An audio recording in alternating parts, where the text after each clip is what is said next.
Shalom saudara-saudara, hari ini saya akan berbicara sedikit tentang sikap para mualaf yang dalam hipotesa saya, mereka ini sedang berusaha mengemis-mengemis kepada umat Kristen untuk diakui nabi mereka di dalam teks-teks Injil. Tetapi di waktu yang sama, mereka juga melakukan yang namanya fitnah atau tuduhan terhadap kitab suci itu sendiri dengan mengatakan sudah dipalsukan dan sudah diubah. Nah, pernyataan semacam ini sebenarnya tidak beralasan dan tidak ada bukti.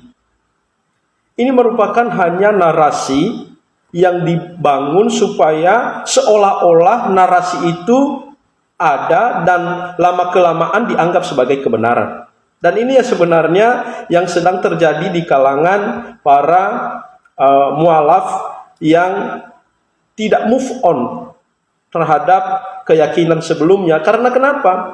Karena di dalam keyakinannya sekarang dituntut bahwa ada sebuah kitab terdahulu atau Injil dan Taurat itu diakui. Tetapi di waktu yang sama mereka tidak mengakui secara keseluruhan. Karena kenapa? Karena tidak sesuai dengan cerita keyakinannya yang hari ini. Jadi ini yang mereka buat, cara jalan keluarnya adalah ya dengan mengatakan bahwa sudah diubah dan sudah dipalsukan.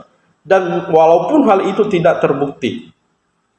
Jadi kalau kita sebenarnya masuk di dalam penyelusuran teks-teks, misalnya yang sering mereka kutip adalah di dalam Yohanes pasal 14 ayat yang ke-16 tentang kata parakletos. Nah, sering dianggap bahwa ini adalah merujuk pada nama nabi mereka.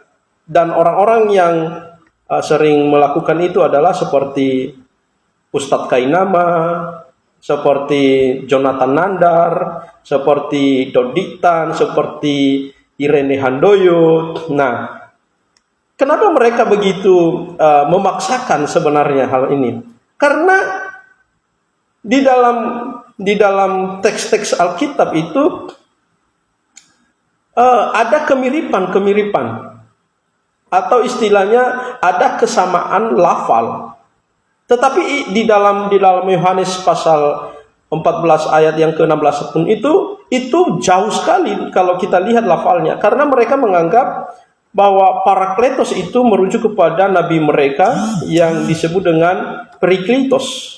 Nah, jadi ini hal yang perlu kita pahami juga umat Kristen supaya kita ini tidak terlalu gegabah untuk membenarkan sesuatu yang memang tidak ada.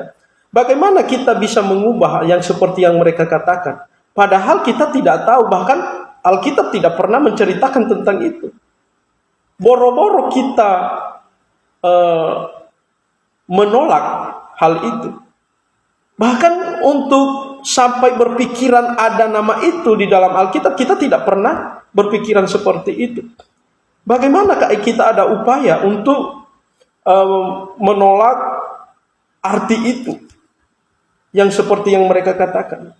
Nah, ini yang perlu harus diklarifikasi. Nah, kalau kita merujuk sebenarnya pada pembuktian teks, di situ kan kita sudah jelas sebenarnya kalau mereka mau melihat teks-teks kuno Yunani, terjemahan-terjemahan kuno Yunani, sama pendapat-pendapat para bapak-bapak gereja. Nah, mereka kan 7 abad atau 600 tahun lebih sebelum Nabi ini kan sudah ada kitab suci ini, Alkitab ini.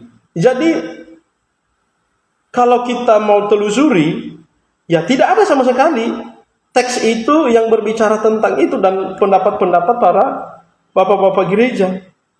Lalu apa kepentingan bapak-bapak gereja dan juga para penyalin kitab suci pada saat itu untuk mengubah hal itu? Tidak ada kepentingan, bahkan mereka tidak tahu.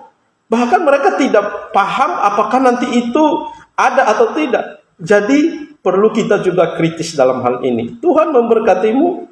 Semoga kamu bisa dicerdaskan. Amin.